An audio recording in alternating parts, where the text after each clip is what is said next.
Hello, bonjour, and welcome to the Don't Waste Water podcast. I'm your host, Antoine Walter, and in today's episode, I am very honored to welcome Katia Wasiak as my guest. Katia is Chief Technical Officer of the Purification and Disinfection Business Unit at SUEZ WTS, as well as General Manager of Degremont Technologies in Switzerland. Katia will start by guiding us through her steps and her 3 lives in water and wastewater treatment, thus highlighting the number one rule to be successful in innovation, being hands-on. She will also talk about cross-sector and transversal innovation, challenging the established habits and usual ways, how important it is to fail fast and be agile, and we'll see that she will surprise us again in the rapid-fire questions with a brilliant answer when it comes to explain us her favorite project. As I won't for sure spoil this one, let's start in a jiffy right after the credits. You're listening to Don't Waste Water, the podcast that helps water professionals to improve their wastewater treatment, optimize their operation costs, and keep up with the latest market trends. This podcast is brought to you by GF Piping Systems. As a leading supplier of piping systems made of plastics and metal, GF Piping Systems is the global expert for the safe and reliable transportation of water, chemicals, and gas. For more information, visit gfps.com. So hi Katia, thank you for welcoming me at your home. It's a pleasant place. So let me start with the postcard. I love to start with a postcard. And there's this pun which says that Alsatian people usually are Belgian people who didn't make it up to Switzerland. You're Belgian, you work in Switzerland, and we meet in Alsace. So somehow I feel that this pun is right. Can you confirm that? Are you Alsatian now or are you still Belgian? This is a very difficult question. Exactly, I'm still Belgian. I'm drinking Belgian beer, so you will discover perhaps at the end. And yes, it was a real pleasure for me because I live in Alsace now for 20 years and I had the opportunity, a great opportunity to take an international job in Zurich. So I confirm that you are right with your statement. So let me jump to your personality, and I think I'd like to start with this simple question. What's your secret sauce? The first thing I would like to say is to work in wastewater, you have to be full of passion. As Laurent explained already in the last podcast, passion is very important. Waste is smelling bad. You have a lot of disadvantage. So if you want to remain in wastewater, you have to love it. So passion is the secret sauce. Are there other things which might be interesting around, or is it really about passion only? This is the base. But then personally, I'm driven by bringing an innovative idea into reality, especially making concrete full-scale references. The starting point for me is always a win-win situation for all stakeholders. You have to become a team. And the benefit should not always be financial, but it can be environmental, political. And personally, I believe you need at least 3 ingredients. The first, for sure, is creativity, imagination. But the second, we forget too much, is being hands-on. Once you have the idea, you need the right people to transform your idea into reality. A very important point on this is to make what I call return on experience, is going on site, looking at your first innovation, and then adapting it, adjusting it to improve and to make the final version. The third ingredient is an important dose of perseverance.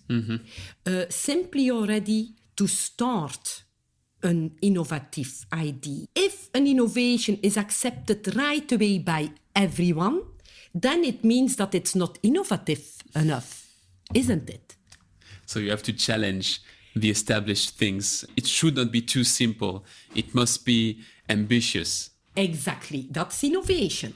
Exactly. But for sure, generally, people don't accept the idea or don't believe in the idea right away. And for this, you need perseverance to convince people that this is the right thing to do.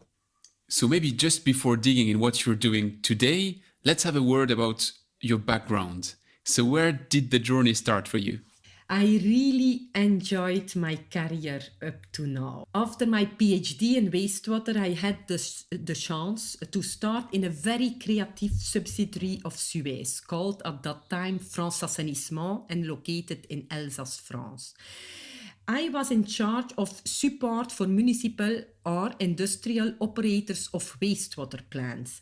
This was an important phase in my career as young engineer to build up concrete field experience and being in direct contact with customers, understanding their needs and difficulty. Very quickly, I evolved in the same company to an expert function, covering transversal support going from design through execution to even commissioning plans.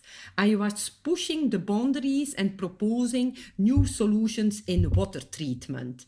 And at France Assainissement, we could react as a startup, launching innovative treatment every year. The key for success was taking time to go back and produce return on experience on these innovative premieres, essential to adjust and improve the innovations. 10 years later, I decided to join Lyonnaise des Eaux as technical director to complete my engineering expertise in design and build with the practical know-how of operating plants. It is very interesting to understand both sides, the design as well as the operational constraints. I was in charge of whole east of France with roughly 80 wastewater treatment plants and 150 drinkwater plants, going from a few population equivalent to 1 million population equivalent. And I managed also more than 5,000 kilometers of piping network. It was a real adventure park to implement new ideas. And so one of the latest was producing biogas from waste. In 2015, no children anymore at home. So I decided to choose for an international challenge. And since then, I'm Chief Technology Officer at Purification, Disinfection in SUEZ. You mentioned people. You have a big part of your role today, which is dedicated to managing people and to helping people to succeed, to being a catalyst. Can you maybe explain us what's your role today? What are you doing today? Today, I'm the Chief Technology Officer of Purification Disinfection at SUEZ. This means I'm in charge of two technologies, the UV and ozone technologies. These are SUEZ technologies. This means my teams are doing the research and development of the products, the ozone and UV products. And so I have roughly 32 people, I would say all around the world, because one team is based in Montreal, the second team is based in Leonia, New Jersey, and the biggest part is located near Zurich. So that's your first role. You are as the Chief Technical Officer, but if I recall to your official title, you have a second role as you are also a General Manager, right? Exactly, Antoine. I'm the General Manager of the Swiss subsidiary called Degremont Technology, located in Zurich. So you've been on the operator side, you've been on the technical department side, and now you're a bit in the product development side. Would you say that you've made the full circle, or is it still one aspect of the industry that you would be missing? A lot of aspects, I would say. Our life will not be long enough to discover all the different angles, I would say. But it's already very complementary to have design and build, to operate your own bad designs in case of, and to improve them or to find solutions to the stupid decisions you made in the past. And then work now in an international challenge with product development. Product development should go quicker and at an international level, so you have to take into account regional and national different requirements. Actually, that was going to be one of my questions. You are in charge of several geographies, and I'm pretty sure that the needs of the Chinese market is not the need from the US market. So how do you deal with this aspect of having to balance between various stakeholders and various international backgrounds? The needs and requirements are not the same. The standards are not the same. So the best thing you can do is to imagine and design a basic standard and having specific options, I would say, adaptations for every region. But this doesn't work always. So let me address the elephant in the room. You are the first woman I'm interviewing for that podcast, and you are a woman in charge of people, general manager, chief technical officer. And unfortunately, we're in 2020 and I still have to ask this question. Why are there so few women in this kind of roles? Yeah, this is an excellent question, I would say. I ask also to myself.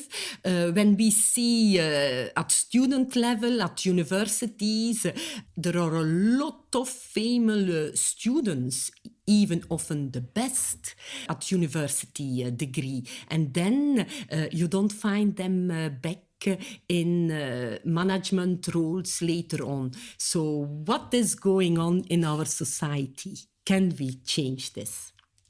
So I think you are one of the actors of that change. Let me dig a bit in your day. What's on your agenda in the day? What do you usually do when you're not interviewing with me? When I'm not interviewing with you, yes, then I have a lot of meetings. Why? Because I have teams all around the world from different cultures. So I have 15 different nationalities in my teams. Wow.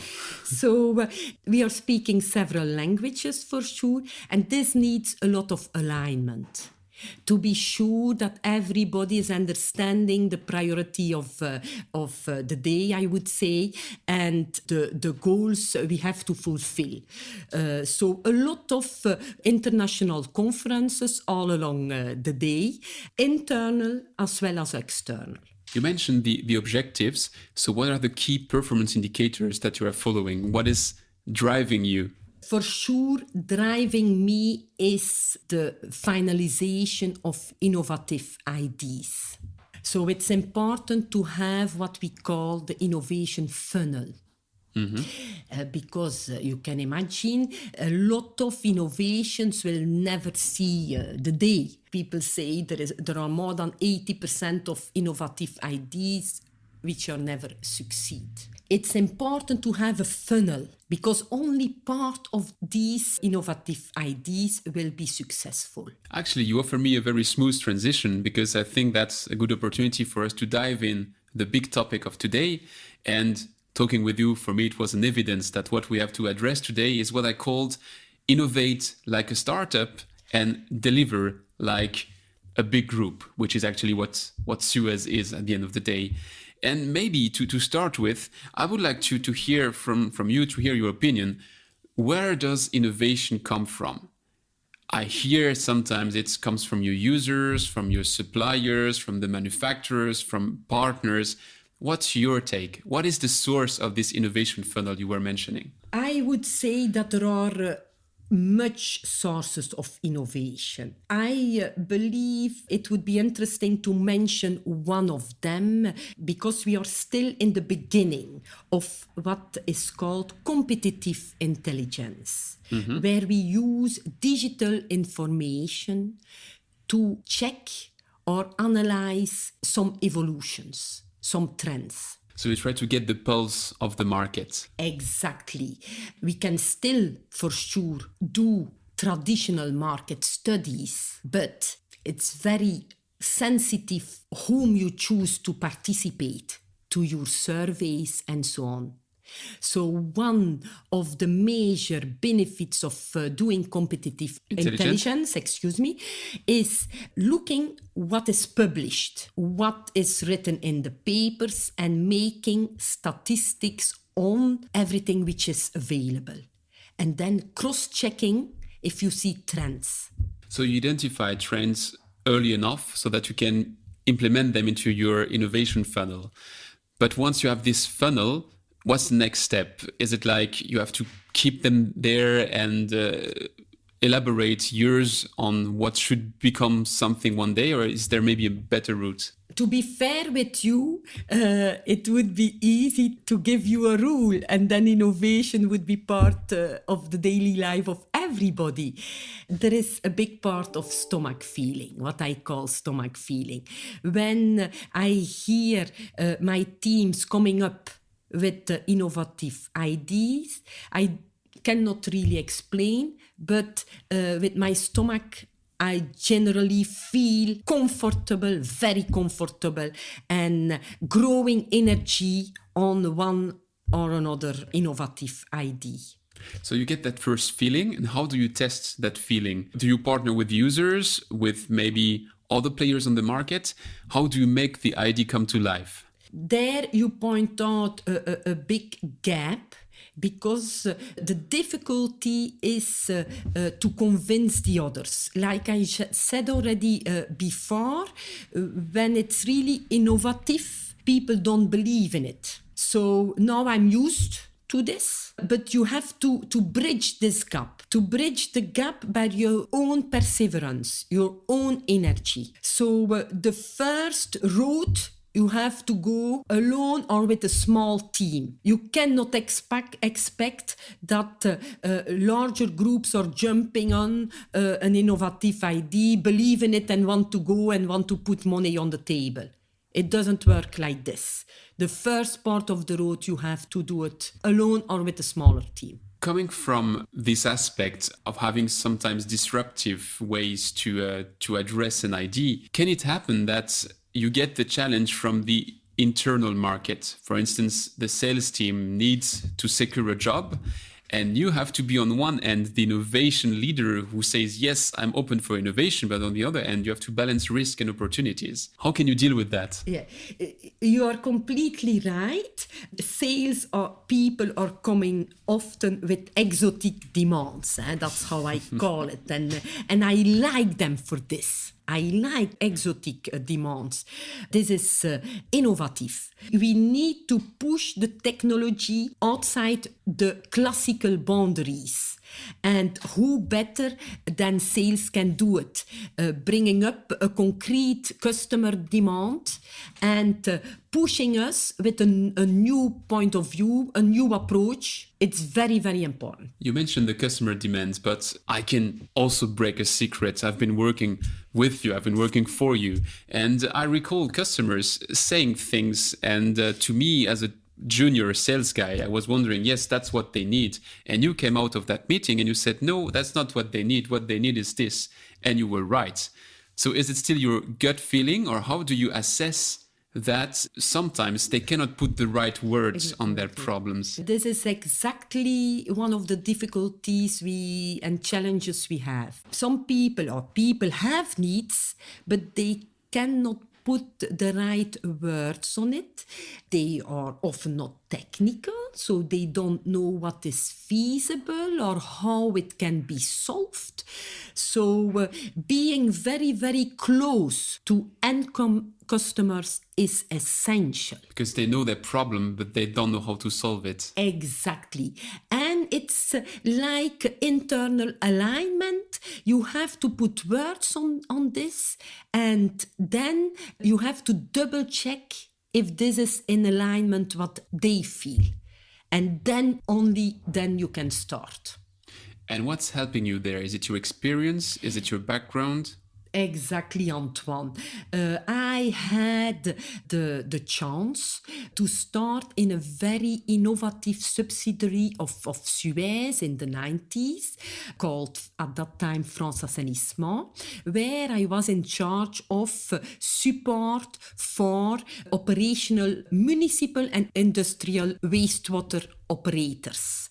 So I was doing this support, and it was a very strong experience to be on daily basis in contact with operators with their own needs and their own requirements. If I recall right, along this career that you had, you mentioned you started in the 90s. I'm not making you the offense of calculating how much that represents, but I think you won 4 innovation awards. So, and those are pretty much linked at the various steps of your career.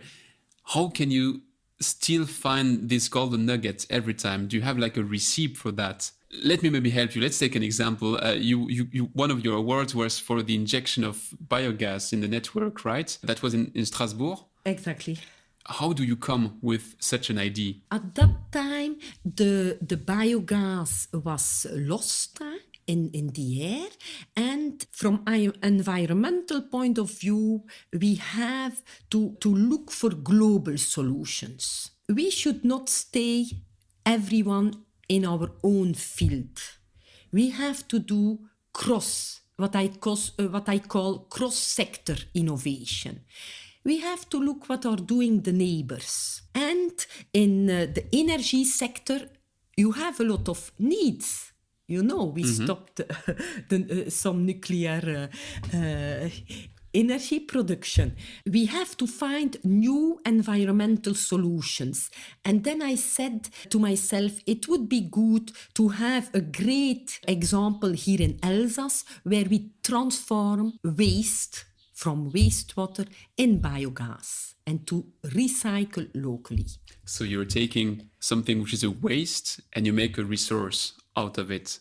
And your added value there is that you're bridging the gap, like you were saying. So you are taking these various people left and right, and you bring them together, and being the catalyst, there comes the innovation. Exactly. In the first years, I did a lot of innovation myself. Now I believe I'm behaving more as a catalyst. We need strong transversal people who can collaborate between the different expertise fields within the different sectors.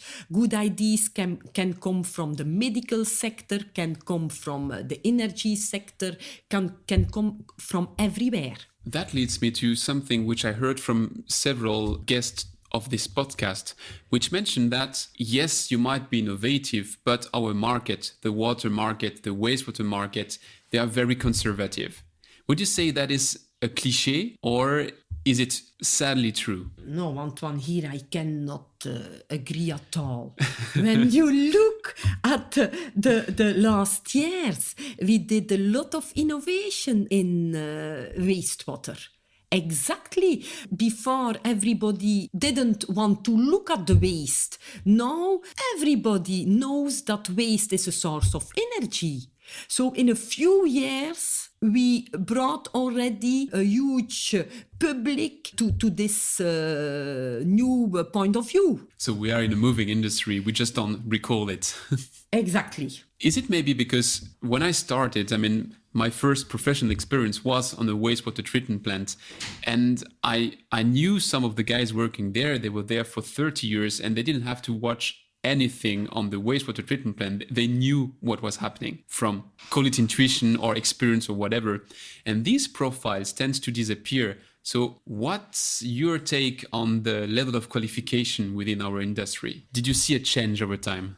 Yes, for sure, there is a change. You know, you are part from the new generation. The new generation is jumping from one topic to another. They are used to do several things at the same time. So, for sure, we have less technical expertise. But there are always exceptions. But the younger generation generally has more transversal knowledge. They are interested in everything. You grow up also with access to internet where you could find or double check right away the information. This was not our case. We had to learn by heart, and then we had no access to direct information. So, the time is changing and people are changing, and the society will have to adapt. So it's a change in behavior. maybe you don't know everything by heart, but you know how to find the information. So somehow there's a trade. Yes, and we have now to use this in innovation. That's the key. That's a smooth transition again. Thank you. To use that in innovation, and I think that your part of your team is part of this generation. Let's call it my generation. How do you make to keep that entrepreneurial spirit among your team? What do you have, again, a secret sauce for that, or maybe a framework? What's your take? This is a very, very sensitive question. How we can keep these entrepreneurial employees motivated in big society as SUEZ. I would say the first thing is to allow them to challenge the things. There should be an open discussion. The old generation doesn't like the why question. Why I have to do? Why I have to make my bed? Why I have to... You see? Nevertheless, we have to accept them. We have to accept to challenge them, to challenge the things, the questions. The second, we have to adapt our timeline. Even in huge organizations as SUEZ, we need to be able to make rapid decisions. Why? Because we need to allow them to try and also to fail. They are curious, they are creative, they want to go quick, they have the information right away. Why they would wait months to have, or weeks to have an answer, an official statement, an official decision. So very important is to have rapid decisions. We need to believe in the new generation, in these new approaches. To believe in them, we have to try to understand. We have to change our own mind. And I would say the last point, and this is more difficult in huge groups, it's avoid administrative task who kills creativity and innovation, and to help these people to bring their ideas to fruition. So the key is agility, if I listen to you. Exactly. We have to combine the agility of small startups, where you can get the things done quickly, where you have also more hands-on people, a very important point in innovation. Because only with an idea you are nothing. You need the right people to make it done. And I would also say, remember, Antoine, the number of innovation is inversely proportional to the number of hierarchic layers in a company. So the more flexible and flat it is, the more innovative it is. Yes. So small startups lower also the cost. Mm-hmm. So these are all advantages from startups. The power of a big company as SUEZ is to have huge investment capacity, to strengthen the capability to multiply the references, and also to industrialize the solutions. Sometimes I feel as a freighter, and I would like to be more as a startup, as a speedboat, I would say. But we need both. And somehow your team and SUEZ in general is a good lab of being both. If you have the ability to foster the agility like you have, and then you can benefit from this big echo that the big group can bring you in terms of industrialization, then you have the best of the two worlds. I guess that must be a daily challenge, but still you have the best of the two worlds, right? Exactly. It's a daily challenge because I'm a bit in between both. The huge group of SUEZ, we are now part of WTS, so reporting to the US. And then locally having the agility of a small group company as Degremont Technology, where we are 35 people. Maybe just a last one from my side for this big dive for today. If you want people to fail fast, because that's somehow what you want to do, how do you learn from that failure? Do you have a process for that, or do you have a trick for that to learn from the failure, make sure that you don't fail twice? Because that's always the big mistake. You can fail once at one thing, which is absolutely clever. But if you fail twice at the same thing, then you're doing it wrong. Not necessary, Antoine. Okay. Look in the past to some big innovations. They failed more than once. And I don't call it necessarily a failure. That's what I call return of experience.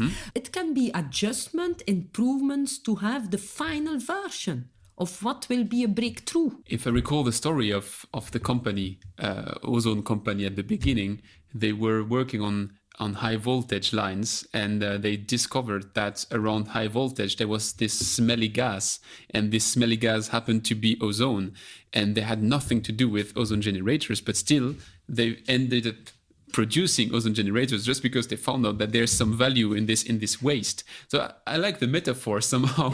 It's the story we are telling since the beginning of this interview, right? Exactly, and we find the benefits of doing cross-sector innovation.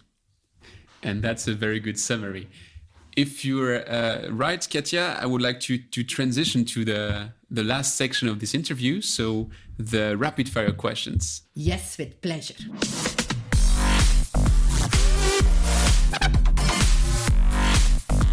It's time for the rapid fire questions. So, first question, what is the most exciting project you've been working on and why? Antoine, I will probably disappoint you with my answer, but innovation is a bit like traveling.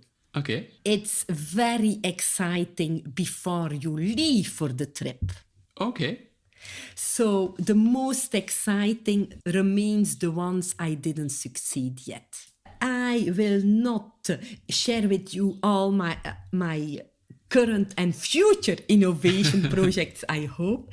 But what is important, I believe, to highlight is the importance for us to do collaborative and circular projects which can have a regional or even national or international footprint. One of my passions is really involving local stakeholders from different origins, associations, municipalities, and if you can create local employment, it's also a plus. So I keep a lot of projects still in mind until I find the right opportunity which is popping up. An innovation has also to pop up at the right moment. Not too late, but unfortunately not too early neither. So your favorite project is still to come. That means I have to come back to interview you in a couple of years to see if this future project happened or if it's still your favorite project in your mind. So I'm curious. I'm really curious. Yes, I hope you will hear about this in Alsace. What's your favorite part of your current job? The favorite part of my current job is clearly innovation in a multicultural environment. Sharing the same passion, but with other approaches, understanding why people react in a very special way, discovering in your daily job the different cultures and traveling a bit in this with them together.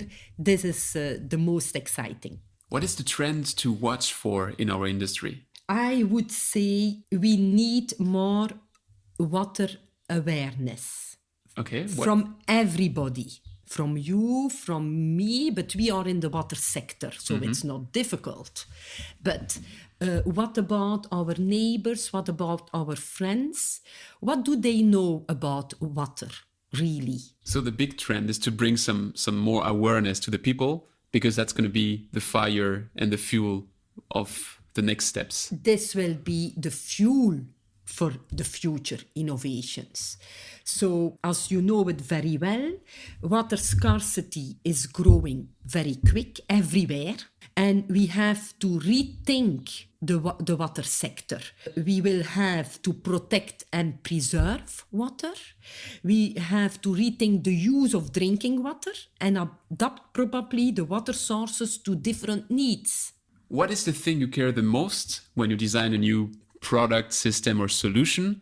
And what is the one you care the less? Before innovation, you know that you are alone. But when your innovation is there and one customer has accepted it, it's important to please, to make more babies, I would say. So to succeed, you need to pay attention to everything. So there's nothing you care the less? No, to succeed, you have to take into account everything. I would have said, but correct me if I'm wrong, that the thing you care the less is to go against what people would think. So you don't care about what they think today because you know that if you're right, you're going to convince them that they are wrong. You are right, but the problem is to get there. You cannot have an approval to design something when people are already not behind you. That's a good one. Yep, true. So let me jump to my last question. And this is going to be the most difficult for you because I know that your contact book is like the hugest contact book you can have in this industry. But would you have someone that you could recommend me to invite to that specific microphone and to this podcast? Yes, for sure. It's my task to propose to you some famous people for sure. So I would like to propose a young, famous manager located in Alsace, Noémie Gesson, in charge of the agency of Bischwiller. And I will also like to propose a technical director of the municipality of Colmar, Sylvia Moron. And then I believe that it would be interesting to have also a CEO, Emmanuel Cros, in charge of Wasiak. Perfect. Very good. Katia, you've been an awesome guest. It's always very pleasant for me to discuss with you. And for the listeners, they might not recall that we discussed before. I'm sure we're going to discuss after as well, because it's like you are a source without end of information about this market. Yes, this was one of the latest recommendations of one of my latest managers is don't give too much ideas, limit to 3 ideas per meeting. It's enough. And most of the time, 3 is already too much more than the people can afford. So, but it was really interesting to me. I hope it was interesting for our listeners as well. So yes, thank you, Katia. It was great. Thank you for the honor you gave me to interview. Thank you so much. Thanks for listening to Don't Waste Water. This podcast was brought to you by GF Piping Systems.